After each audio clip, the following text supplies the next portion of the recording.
The history of the royal family of Hyrule is also the history of Calamity Ganon.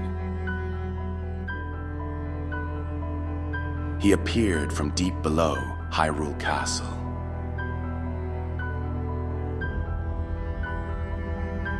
According to legend, the Great Plateau is said to be the very birthplace of the entire kingdom of Hyrule. We are the king and queen who founded Hyrule, after all.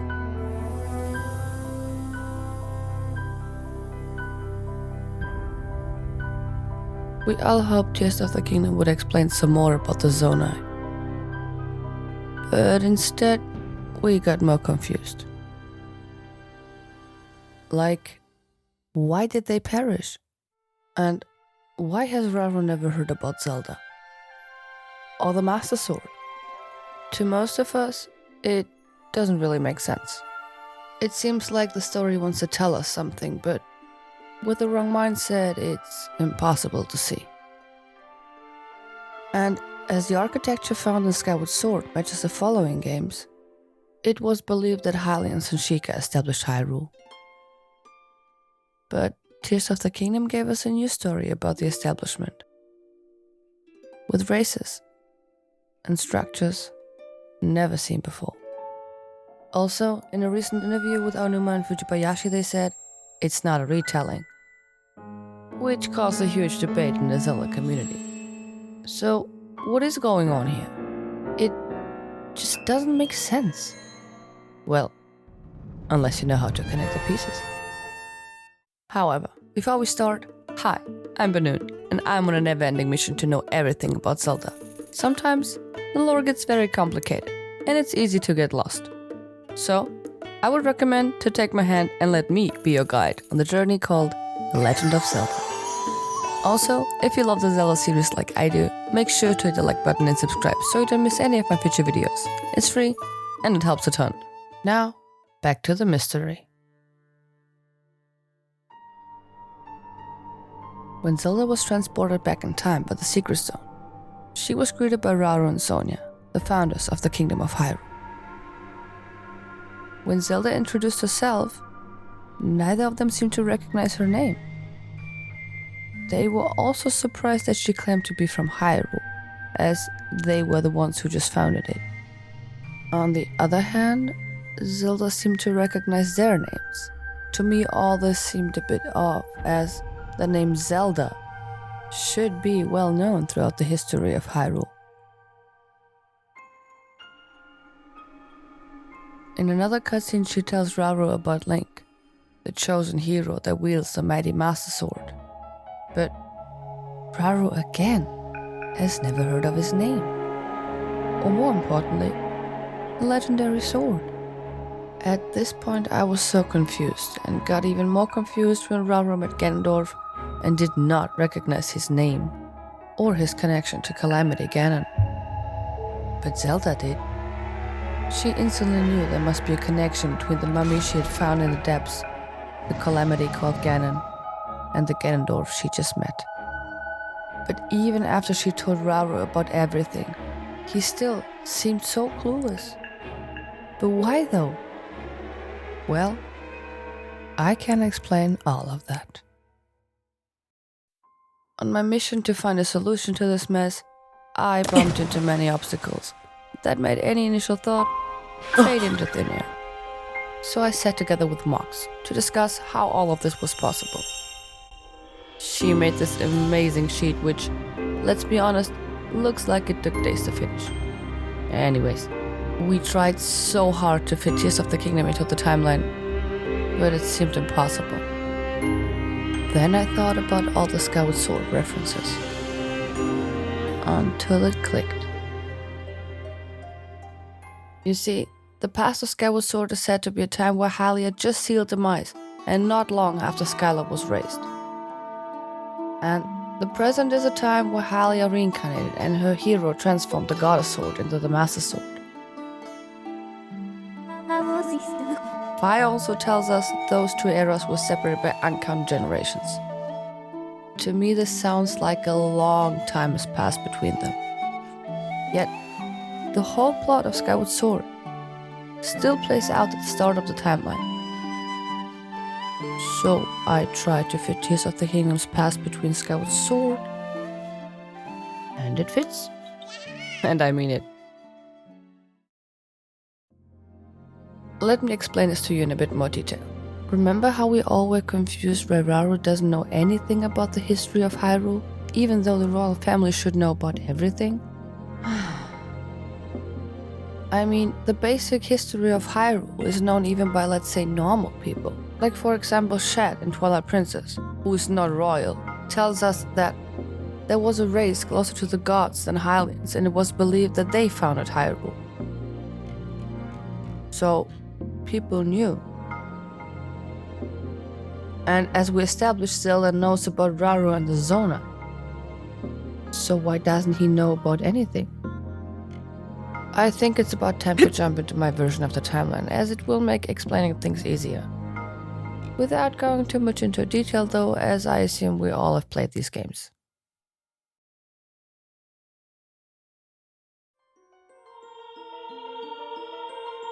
The world was created by the golden goddesses, Din, Nehru, and purah.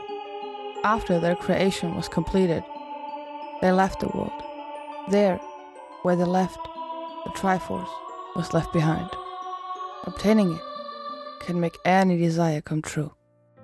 Hylia, the goddess of time, arose soon after and took it upon herself to protect it from evil. With her guidance, everything flourished and the races lived together in peace. Until at some point, the Demon King emerged from the ground in search of the Triforce. To be able to protect it, Hylia ordered her loyal Sheikah to create the Gate of Time. Alongside, she forged the Goddess Sword, and with it, a key to the gate.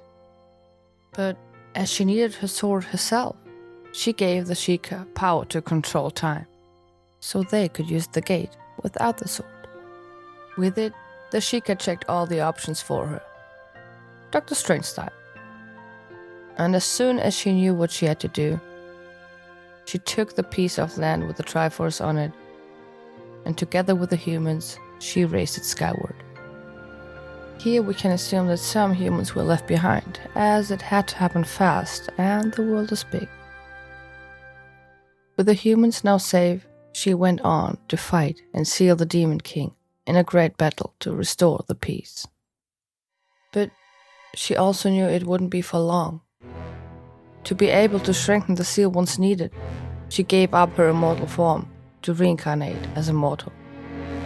Not long after, the Demon King was resurrected by Girahim, who kidnapped Hylia's future reincarnation and traveled through time to revive his master. A chosen hero, Link, followed him through time to fight and seal him once again. To secure the seal, Zelda stayed back in this time and sealed herself with him.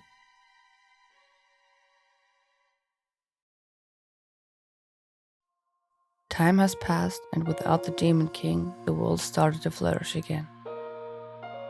But with the absence of the Triforce, the knowledge about it faded over time.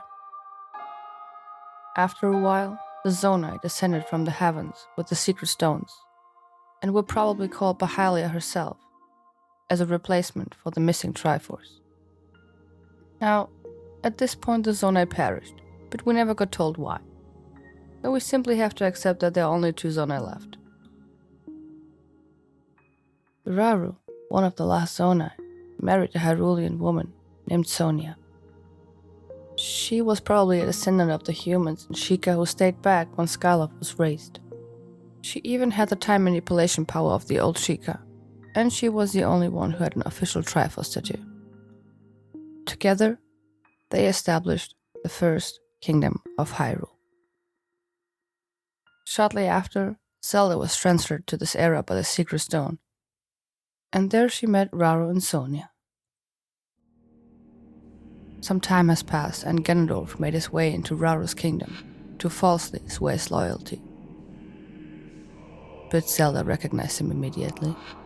Once he left, she told Rauru who Ganondorf really was. She told him about the Master Sword, wielded by her courageous knight, and that he might be the key to defeating Ganondorf. Sadly, in a deceitful act, he was able to kill Sonia before they were able to do something. There, he also stole her secret stone to turn himself into the Demon King. At this point, they went on and made a plan on how to fight him. In this fight, Rauru managed to seal Ganondorf, while he sacrificed himself during the act. This fight became known as the Imprisoning War. After the Demon King was sealed, Zelda went back to the Temple of Time and called out to Link. And, as if it was able to hear her calls, the Master Sword reached out to Zelda, and together they managed to rewind the sword back in time, so it was able to reach her. Now, she knew what she had to do. She told Minoru and the sages to float everything to the sky. So they did. But before the islands went up, Zelda swallowed the secret stone to turn herself into Zelda. The Light Dragon. This way, she was able to protect, enhance, and deliver the sword back to Link in the future. But after everything was raised, the entire kingdom was gone.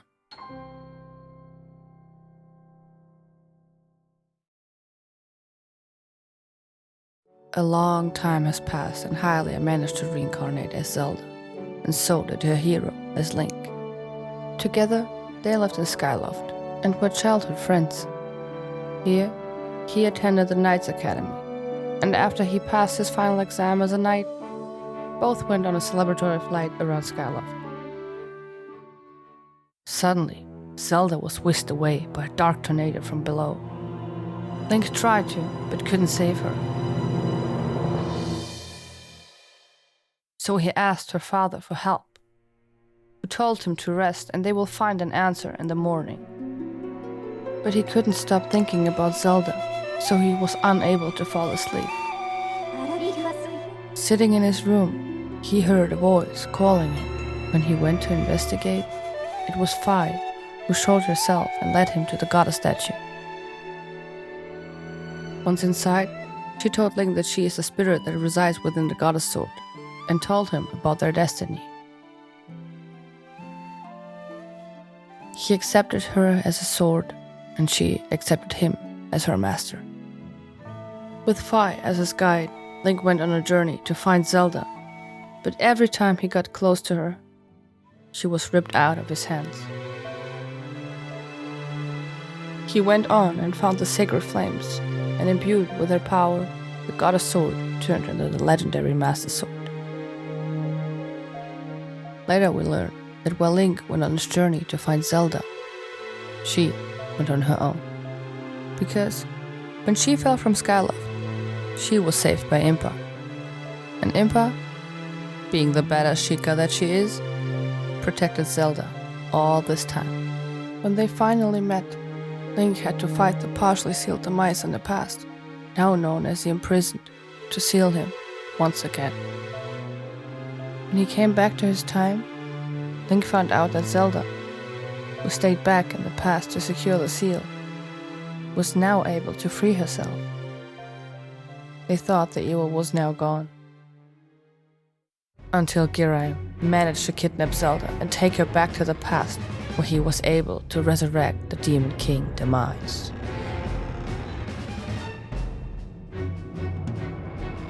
Link followed him, and together with the Master Sword, he was able to defeat him once and for all.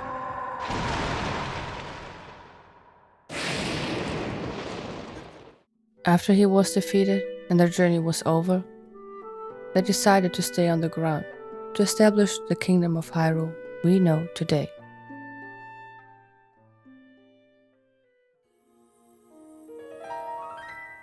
This is my timeline of Hyrule's founding, without going too much into detail and not including all the other games and events that occurred after, up until Tears of the Kingdom. Okay, for those of you who are still watching, thank you. But let me now connect the dots for you. If we assume I'm right about the timeline placement, then it explains a lot of things. At the beginning of the timeline, it is said Hylia raised a human skyward on a piece of land she just cropped out of the ground. There she hid the goddess sword and the Triforce to make sure the surface folk could not reach it anymore. My first assumption here is that not all humans were saved by Hylia, as, like I mentioned, she had to act fast and the world is very big.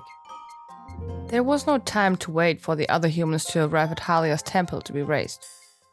We also know from the past impa that she lived on the surface, which tells me there were people left. In my theory, I'm also assuming that Sonia's ancestors were people who stayed on the ground. It's even possible that they were Sheikah, as we see impa using time powers as well as Sonia. Her having the Triforce tattoo and it also being the symbol of the Temple of Time and Skyward Sword could be a hint on that. To protect the relics, it was important that Skyward was kept a secret so the people on the ground never spoke about it and the knowledge about it faded over time. Another assumption is that Rauru's kingdom was founded after the Triforce and Sword were raised, but before they came back to Earth. Because the Temple of Time was built over the Seal Temple, which from this point on should be the resting place of the Master Sword, especially in the distant past. But we can't find any sword in Rauru's Temple of Time. And as Link and Zelda's appearance in the past was caused by time travel, it had to be kept a secret. Because we all know the biggest time travel rule. Don't tell anyone you traveled through time. It might cause timeline problems. Right? Link? You caused this mess called Split Timeline. Where was I? Oh, right. Why Rauru doesn't know about the Master Sword. They could have heard about the Goddess Sword that Hylia used herself, but she had no chosen hero. So that's why Sonia and Rauru never connected the Goddess Sword and the Master Sword. That would also explain why they don't seem to recognize the names Zelda, Link, and Ganondorf. And also why Rauru couldn't connect him to Ganon, as it hasn't happened yet. Now, let me explain how no one noticed Hyrule was refounded. We all know the Zona used their magic abilities, with auto-build being the most praised one. Heck, it even has its own mural. So we can assume it was used a lot. Moxie had a great theory that over the time this green auto-build cube turns into the white marble stone texture we now see in the Zonai buildings. But what happens with Ultra Hand builds when you try to deconstruct them? Right. They disappear. What if, when all the Zonai structures were moved to the sky, and let's assume all of them did, with a few exceptions, the ground was shaking so hard that it disappeared? Please keep in mind that not all the Zonai buildings were made with Ultra Hand. That's why we can still see some structures in the sky. It's most likely that important buildings were made by normal construction work to make sure they last longer, as well as a few normal houses here and there, as Ultra Hand needs a pre-built construction or a scammer stone to build upon. So, if all the Zonai stuff broke, or was floated to the sky, and the leftovers were covered by someone to hide their identity, then at the moment Link and Zelda arrived from Skyloft, there would be no way to know about anything Zonai, let alone a whole kingdom. And if you want to know where the Zonai structures are in Skyward Sword, here. You see, Skyloft was raised by Hylia, a goddess, and through the small holes on the barrier we can see almost entire regions, which tells me we must be very high up. The Zonai structures are also high, but not that high. I'm also assuming Zelda, the Light Dragon, created a club area too when Rauru raised the islands, because only when she made sure the Master Sword was sent back in time, we see Zelda, the Light Dragon, opening up the club area for Link. That's why in my opinion Tears of the Kingdom's password fit right here. The game gave us so many hints for its timeline placement, but we were so focused on its big world that we forgot to pay attention to the small details like these. But when you know how to connect the dots, all of it makes sense. We finally know why Rauru seemed so clueless, because things haven't even happened yet. Wow, that was a lot. Let me know what you think of my theory in the comment section down below and tell me what or if I missed something. If you like this kind of content, make sure to subscribe and hit the bell so you get notified when I upload again. And don't forget to give this video a thumbs up. There are even more things that prove my point, but the video is already long enough. So keep an eye open for the next one, where I explain this timeline in more detail. Thank you so much for watching, it means a lot. If you can't wait to see more of me, make sure to check out Moxie's channel, where more of my work has been featured. But before we end this video, I want to thank some special people who helped me making this video even possible, as I'm a total noob when it comes to making videos. First, we have Dr. Wiley, who helped me with the thumbnail as well as teaching me the basics of script writing. And it's been quite a journey, let me tell you that. But hey, it turned out pretty good. Next, Captain Bergerson and Rauru. Hello. They were kind enough to teach me how to use Blender. Thanks to DrakenWild, I was able to make this video at all, as she told me how to edit videos in DaVinci, as I had no idea what I was doing. Hey, the pleasure is all mine. I am glad to help. Anthony of Rated Anne, as well as Captain Bergerson, have both sent me voice samples of King Rome, which sadly weren't used in the video. But I still want to thank you for the effort. That's quite alright, my friend. Besides, I got to use my manly voice. Another thank you would go to Gossipgeist, who made an AI learn Rome's voice. And the expression ended up sounding amazing. Hey, no problem. I'm always happy to help. And as King Rome would say, The pleasure was all mine, Banune. Thank you for having me. And of course, Moxie Watts, who not only became one of my best friends, but she inspired me so much and was the reason I made this video at all. You know I got you, boo. I love you, Moxie. So, a big thank you to everyone. Make sure to check them out. Those guys are amazing. Links are in the bio. I'm Banune, and I'll see you in the next one. Bye!